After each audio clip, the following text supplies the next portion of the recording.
नमस्कार, स्वागत है आप सभी का। मैं हूं आपके साथ शावनी पटनायक। बुलेटिन की शुरुआत करेंगे। देहरादून में आगामी 13 मार्च से उत्तराखंड विधानसभा का बजट सत्र गैरसैंण के भराड़ीसैंण में आयोजित होगा। इस सत्र को लेकर एक तरफ सरकार की ओर से अपनी तैयारियां लगातार जारी है, तो वहीं विपक्ष भी सरकार को घेरने की रणनीति में जुटा हुआ है। इस दौरान पूर्व नेता प्रतिपक्ष प्रीतम सिंह ने कहा है कि हालांकि सत्र का समय काफी कम रखा गया है, लेकिन इस बीच हम मुस्तैदी से सभी मुद्दों को सदन के अंदर उठाएंगे। उन्होंने आगे कहा कि कांग्रेस विधानमंडल दल की बैठक में पार्टी की रणनीति तय की जाएगी।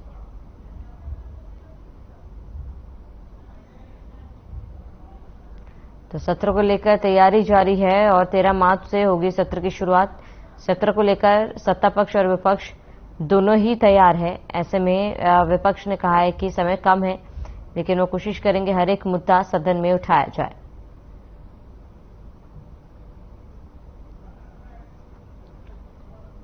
तो विधानसभा का बजट सत्र शुरू हो रहा है और ऐसे में 13 मार्च से सत्र की शुरुआत होगी और सत्र का समय काफी कम रखा गया है, ऐसा विपक्ष का कहना है। हालांकि विपक्ष ने कहा है कि वो पूरी कोशिश करेंगे कि जो भी मुद्दे हैं हर एक मुद्दे को सदन में उठाया जाए और सत्र को लेकर तैयारी जारी है। तो 13 मार्च को सत्र की शुरुआत होगी। विधानसभा का बजट सत्र गैरसैंण में आयोजित किया जाएगा और ऐसे में 13 मार्च से सत्र की शुरुआत हो जाएगी। वहीं सत्ता पक्ष और विपक्ष सत्र को लेकर पूरी तरीके से तैयार है, लेकिन विपक्ष का कहना है कि सत्र का समय काफी कम है, लेकिन वो पूरी कोशिश करेंगे कि ये पूरा हर एक मुद्दा जो है वो सदन में उठाया जाए।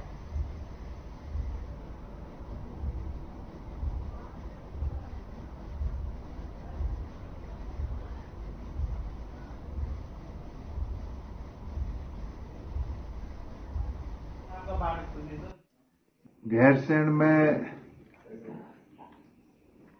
विधानसभा का सत्र जो है सरकार ने आहूत किया है। बजट सत्र है, लेकिन बजट सत्र की जो अवधि है उस अवधि में तमाम विषयों को समायोजित कर पाना बड़ा मुश्किल है। हमारी कोशिश होगी, हमारा प्रयास होगा कि हम ज्यादा से ज्यादा जो विषय हैं उनको सदन के अंदर उठा करके सरकार को घेरने का काम करें। तो भाई साहब कौन जीत रहा आपका बार एसोसिएशन? बार एसोसिएशन का कहना मैं तो मुख्यमंत्री ने उत्तराखंड में मंत्रियों, विधायकों और अधिकारियों को सीधे जनता से कनेक्ट होने के लिए चौपाल लगाने के निर्देश दिए, जिस पर कांग्रेस ने कटाक्ष भी किया। कांग्रेस के प्रदेश अध्यक्ष करण माहरा ने इस आदेश पर सवाल उठाए हैं। कांग्रेस अध्यक्ष ने कहा है कि पहले भी बीजेपी के सांसदों ने गांव गोद लिए थे, लेकिन उन पर कोई चर्चा नहीं हो रही है।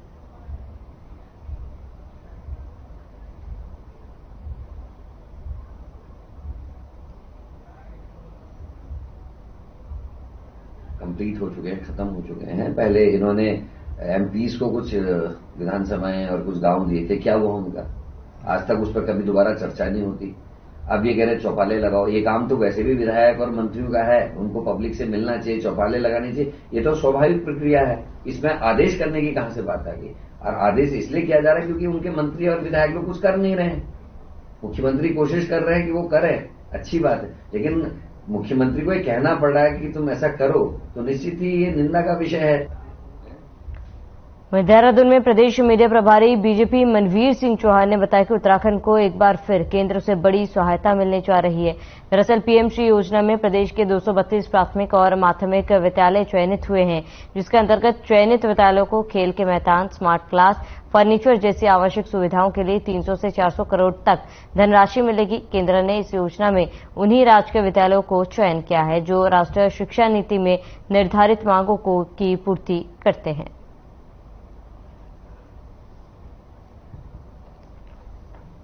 तो प्राथमिक विद्यालय की पूर्ति करते हैं और बीजेपी प्रदेश प्रभारी का बयान।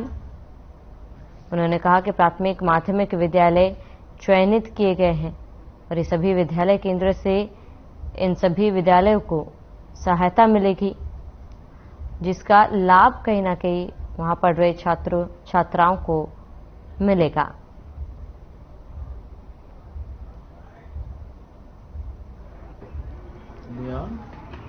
निश्चित रूप से जो हमारे यशस्वी प्रधानमंत्री माननीय नरेंद्र मोदी जी ने कहा है कि डबल इंजन की सरकार से क्या लाभ होते हैं।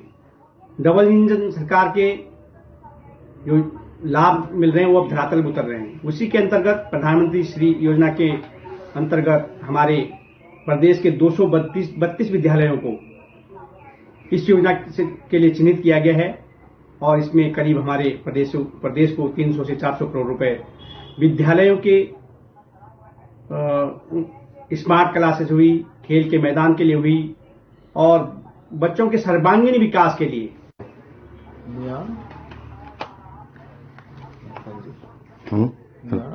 हेलो।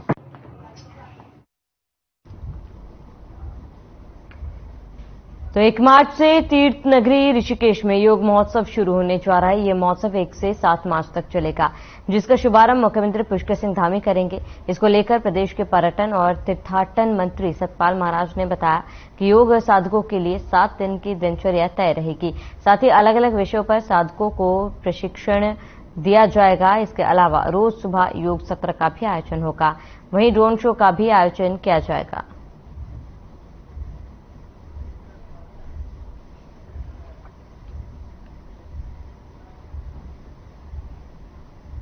कल से अंतर्राष्ट्रीय योग महोत्सव 2023 का आयोजन 1 मार्च से 7 मार्च तक जो है ऋषिकेश स्थित गंगा रिसोर्ट्स में जो है मनाया जाएगा। ये 7 दिन का जो आयोजन है इसमें योग कार्यशालाएं लगाई जाएंगी और इसमें स्वास्थ्य संबंधी महत्वपूर्ण जानकारियां प्रदान की जाएंगी। इसमें अनेक परिचर्चाएं होंगी, सांस्कृतिक कार्यक्रम होंगे और इसके अंदर जो हमारा उत्तराखंड का जो भोजन है वो भी परोसा जाएगा, जिससे लोग हमारे भोजन का स्वाद ले सकें। दिनेशपुर के सत्संग मंदिर के आचार्य देव के भाई बेंकी चक्रवर्ती दिनेशपुर पहुंचे, जहां उनके स्वागत पर क्षेत्र विधायक और अरविंद पांडे के साथ ठाकुर अनुकूल चंद्र जी के अनुयायियों मौजूद रहे। इस दौरान बेंकी चक्रवर्ती ने सभा को संबोधित किया। उन्होंने कहा कि सबको मिलकर चलना है, तभी जाकर शांति मिलेगी। वहीं पूर्व कैबिनेट मंत्री विधायक अरविंद पांडे ने कहा है कि हमारे क्षेत्र में ठाकुर अनुकूल चंद्र जी के वंशज बेंकी चक्रवर्ती जी के पधारने पर हमें सत्संग करने का मौका मिला है।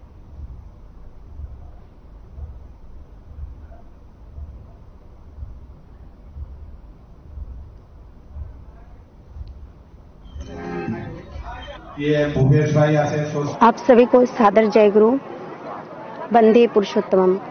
आज केंद्रीय सत्संग बिहार से श्री ठाकुर जी के परपौत्र श्री बिंकीदा का शुभ आगमन दिनेशपुर में हुआ है। उनके इस शुभ आगमन पर हम दिनेशपुर वासी धन्य हैं उनके दर्शनों के लिए, जिनके दर्शनों के लिए देश के प्रधानमंत्री, गृह मंत्री और तमाम बड़ी बड़ी हस्तियां पहुंचते हैं। आज वो स्वयं दिनेशपुर हमारे सत्संग बिहार में उपस्थित हुए हैं। आज इस सत्संग भवन में पधारे। मैं यहाँ का क्षेत्रीय विधायक होने के नाते आपका अभिनंदन करता हूँ, आपका स्वागत करता हूँ और आपके स्वस्थ जीवन की मैं कामना करता हूँ। श्री श्री ठाकुर अनुकूल चंद जी के परपौत्र यहाँ प्रस्तुत हुए और सीधा सीधा आज जनता के बीच में मुझे उनके दर्शन प्राप्त हुए और जिन शब्दों से उन्होंने मेरा मार्गदर्शन किया, मेरे लिए जीवन का एक बहुत बड़ा अविस्मरणीय क्षण रही है।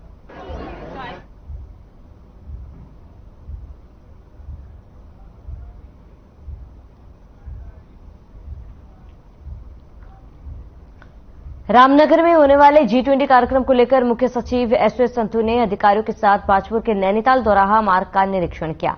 इस दौरान उन्होंने अधिकारियों को व्यवस्थाओं को चाक चौबंद करने के निर्देश दिए। वहीं बाजपुर तहसीलदार अक्षय कुमार भट्ट ने राजस्व विभाग, नगरपालिका और पुलिस टीम के साथ संयुक्त रूप से अतिक्रमण हटाओ अभियान चलाया। बता दें कि मार्च में रामनगर में G20 कार्यक्रम को लेकर प्रदेश सरकार व्यवस्थाओं को दुरुस्त करने के लिए प्रयास कर रही है। इसी के चलते पंतनगर से रामनगर तक सड़क मार्ग को दुरुस्त करने के लिए निरीक्षण का दौर चला रहा है। तो G20 कार्यक्रम को लेकर निरीक्षण, मुख्य सचिव ने मार्गों का निरीक्षण किया है।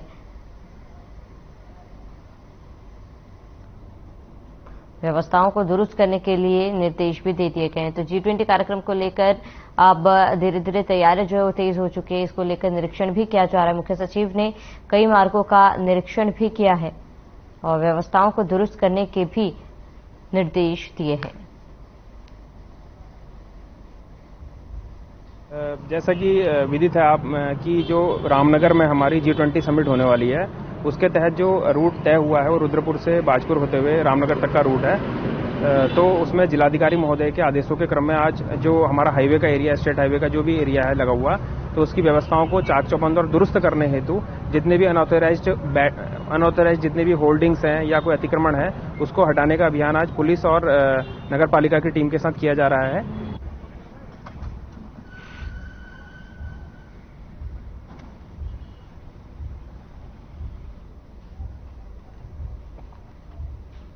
उत्तरकाशी के ग्राम पंचायत कालसा में सोमेश्वर महादेव मंदिर के सौंदर्यकरण के लिए 59.57 लाख रुपए की वित्तीय स्वीकृति प्रदान की गई। शहरी विकास विभाग के अंतर्गत उत्तरकाशी जनपद के नगर पंचायत पुरोला क्षेत्र अंतर्गत वार्ड नंबर 1, 2 और 3 के आंतरिक मार्गों के निर्माण कार्य के लिए 58.78 लाख रुपए की वित्तीय स्वीकृति दी गई।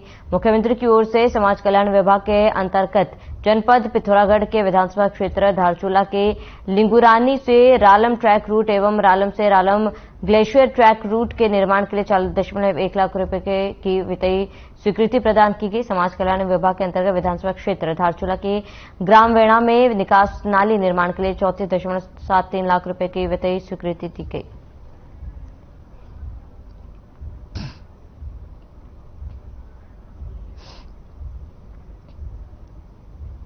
तो सोमेश्वर महादेव मंदिर के लिए भी फंड सीएम ने करोड़ों रुपए की स्वीकृति दी है। विकास कार्यों के लिए भी स्वीकृति सीएम द्वारा दी गई है।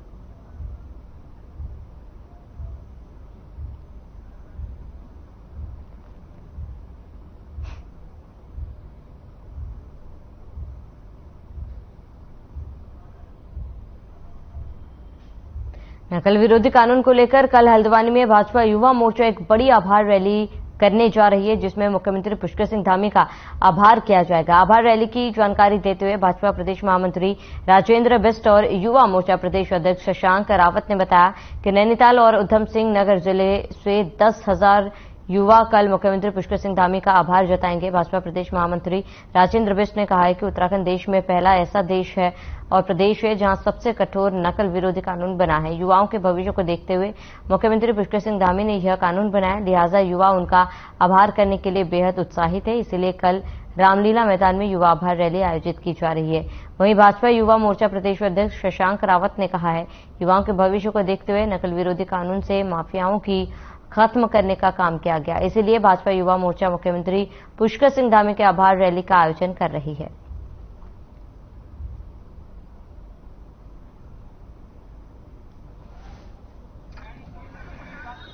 इस प्रदेश के अंदर हमारे मुख्यमंत्री पुष्कर सिंह धामी जी ने जो प्रयास किया है, ये देश में एक मिसाल बनने जा रहा है। जिस प्रकार की परीक्षाओं पर छात्रों के साथ जिस प्रकार का छलावा होता था और एक सिंडिकेट प्रदेश के अंदर बन गया था, और वो प्रतियोगिताओं पर वो भले ही प्रतियोगिता कराने वाली संस्था हो, वो चाहे नकलची कराने वाले दलाल हो या किसी भी प्रकार का कोई अधीनस्थ कर्मचारी हो, उनके कारण हमारे छात्र छात्राओं का और विशेषकर हमारे अभिभावकों का जो सपना होता था कि हमारा छात्र प्रतियोगिताओं में आगे आकर देश का भविष्य बनेगा, उनके साथ जिस प्रकार का खिलवाड़ कर रहा था, इसको बंद करने का काम अगर किसी ने किया है, इस प्रदेश के मुख्यमंत्री पुष्कर सिंह धामी जी ने किया।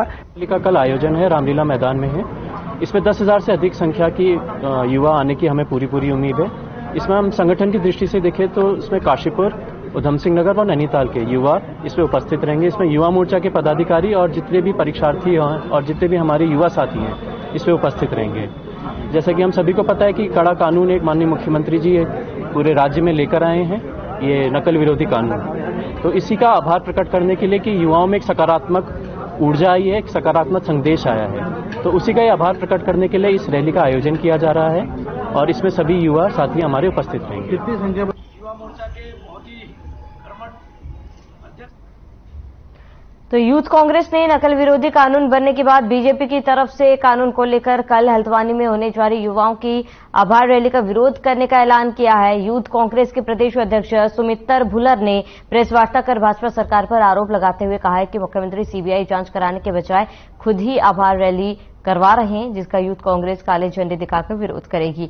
सुमित्र भुल्लर ने कहा है कि भर्ती परीक्षा की तैयारी कर रही युवा सरकार के इस फैसले का कोई आभार नहीं जता रहा और युवाओं का कहना है कि जब तक इस भर्ती घोटाले की सीबीआई जांच नहीं होती तब तक उन्हें न्याय नहीं मिलेगा।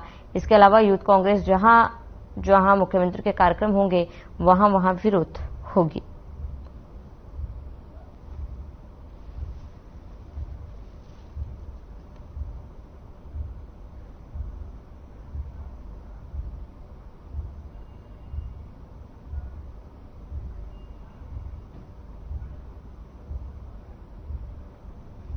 तो यूथ कांग्रेस अध्यक्ष ने आरोप लगाया है आभार रैली का कांग्रेस अब विरोध भी करेगी। उनका कहना है कि इस कानून से कोई भी छात्र खुश नहीं है और लगातार इसकी सीबीआई जांच हो, इसकी मांग कांग्रेस द्वारा किया जा रहा है। तो ऐसे में जो यूथ बीजेपी द्वारा रैली निकाली जा रही है, आभार रैली का विरोध काले झंडे दिखाकर कांग्रेस द्वारा कराई जाएगी।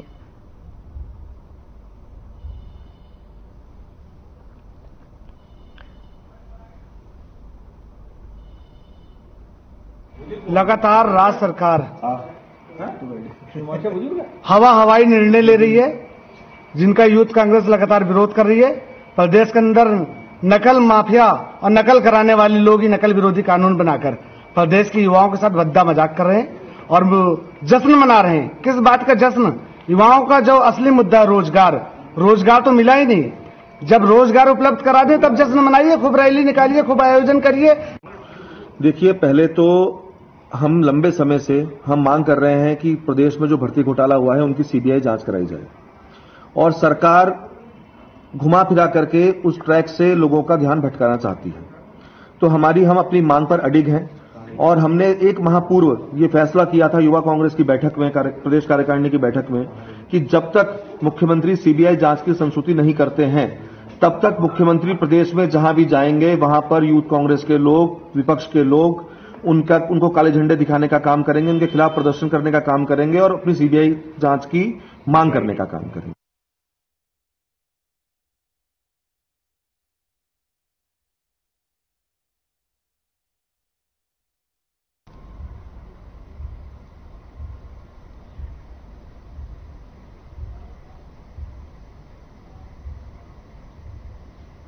अल्मोड़ा की नवनियुक्त एसएसपी रचिता जुयाल ने आज कार्यभार ग्रहण कर लिया है। इस दौरान प्रेस वार्ता में नवनियुक्त एसएसपी रचिता जुयाल ने कहा है कि जिले में लॉ एंड ऑर्डर बनाए रखने, क्राइम पर कंट्रोल व तेजी से फैल रहे नशे के कारोबार को रोकना उनकी प्राथमिकता रहेगी। साथ ही महिला अपराधों की रोकथाम के लिए भी काम किया जाएगा। उन्होंने कहा कि प्रत्येक थाने में हेल्प डेस्क के माध्यम से जनता की समस्याएं सुनी जाएंगी, साथ ही उनके निराकरण के प्रयास किए जाएंगे।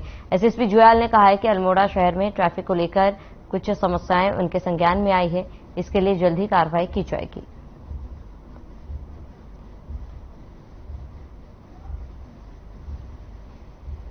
क्राइम का प्रिवेंशन और उसका सही तरीके से सही समय पे डिटेक्शन, ये सबसे पहली प्राथमिकता है। लेकिन इसके अलावा भी कई इश्यूज हैं जिस पे मैं हमेशा से फोकस करती आई हूँ, जैसे महिला सुरक्षा और उनके लिए मोबाइल चीता का गठन करना। उसके अलावा जो भी एनडीपीएस से रिलेटेड कार्रवाई हैं उसको सख्त से सख्त तरीके से कराई जाए, जिससे कॉलेजेस और स्कूल के जो बच्चे हैं वो इसकी चपेट में ना आए। खबर जसपुर कोतवाली क्षेत्र के नातेही चौकी के महू आड़ाबारा से है, जहां बीजेपी नेता मनोज पाल की मां के साथ एक युवक ने लूट की घटना को अंजाम दिया। महिला बैंक से पैसे निकालकर जा रही थी, वहीं छीना झपटी में महिला बाइक से गिर गई, जिससे महिला गंभीर रूप से घायल हुई है। घायल महिला को उपचार के लिए जसपुर निजी अस्पताल में भर्ती कराया गया। वहीं लोगों ने लूट के आरोपी को मौके पर ही पकड़ लिया और पुलिस के हवाले कर दिया। बीजेपी नेता मनोज लाल ने बताया कि उनकी माता बैंक से पैसे निकालने गई थी। रास्ते में आते हुए एक युवक ने उनसे बैग छीना और नाक और गले से पहनी ज्वेलरी भी निकाली। वहीं बीजेपी नेता मनोज लाल ने स्थानीय पुलिस की कार्यशैली पर भी सवाल उठाए हैं।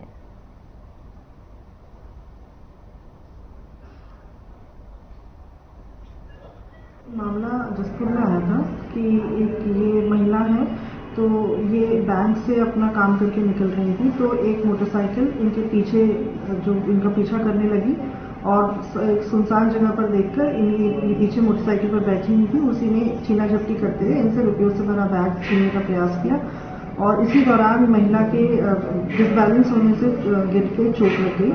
उनका उपचार कराया गया है और आगे पुलिस ने इसमें नाकाबंदी करके जो अभियुक्त है उसको गिरफ्तार किया है। कल कोई टाइप का स्प्रे जैसा वो बता रही हैं कि वो उनकी आंखों के ऊपर मार दिया जाता है, जिससे वो बिल्कुल अंधेरा छाया जाता है वो, और उनका जो गले में डला हुआ पर्स था वो खींच देते हैं ये लोग, और उनके साथ जो ज्वेलरी उन्होंने पहन रखी थी उसमें नाक का फूल है और एक आध चीजें हैं वो सब खींचते हैं, तो ये मुंह केवल रोड में गिर जाती हैं। बहुत ब्रेन के अंदर ब्लड बहा है और पूरा फेस में चोटें हैं, चेस्ट में चोट हैं, और सूचना वहीं के स्थानीय लोगों द्वारा मेरी मदर को पहचान लेने के बाद जब सूचना दी जाती है तो फिर मेरे द्वारा भी पुलिस को सूचना दी जाती है। पुलिस 20 मिनट बाद वहां मौके स्थल पर पहुंचती है।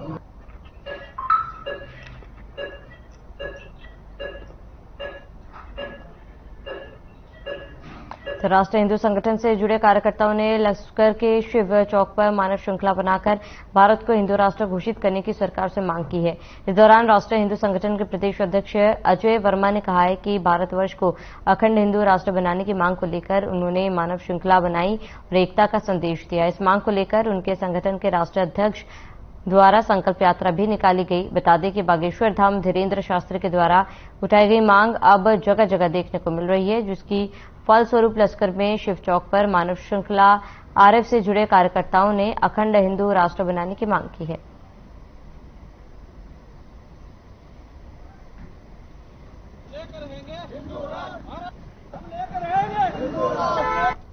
भारतवर्ष को अखंड हिंदू राष्ट्र बनाने की जो देशभक्त लोगों की मुहिम है, उसी के तहत हम लोग यहाँ पर उपस्थित हुए हैं।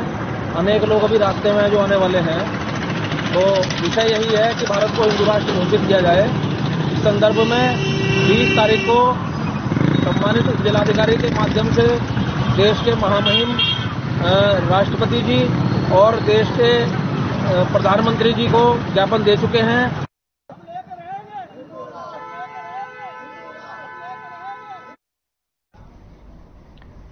जनपद उधम सिंह नगर के जसपुर में अपनी मांगों को लेकर पिछले एक पखवाड़े से हड़ताल पर चल रहे नाराज अधिवक्ताओं ने एसडीएम कोर्ट, तहसीलदार कोर्ट और सब रजिस्ट्रार कार्यालय का बहिष्कार कर नारेबाजी की। इस दौरान डीएम के पुतला की प्रतीकात्मक शव यात्रा निकालकर दाह संस्कार किया।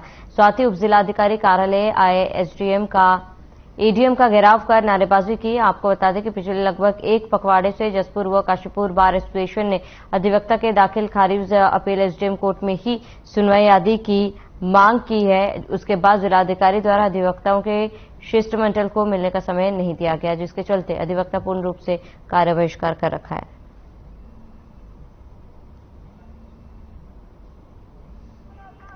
काशीपुर का अधिवक्ता और जसपुर का अधिवक्ता, क्योंकि काशीपुर के अध्यक्ष सेक्रेटरी और जसपुर के अध्यक्ष सेक्रेटरी और पूर्व अध्यक्ष आलम सिंह सिसोदिया और बार काउंसिल के पूर्व चेयरमैन हरीश नेगी जी और सीनियर अधिवक्ता बेस प्रकाश बाटला जी, हम लोग सब मिलने डीएम साहब से टाइम लेकर के गए हुए थे आज से लगभग 20 दिन पहले।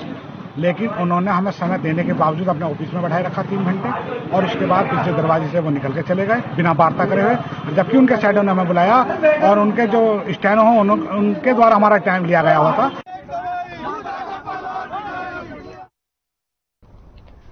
और चलिए इसके साथ इस बुलेटिन में फिलहाल मेरे साथ इतना ही। देश और प्रदेश की तमाम बड़ी खबरों के लिए आप बने रहे हमारे साथ।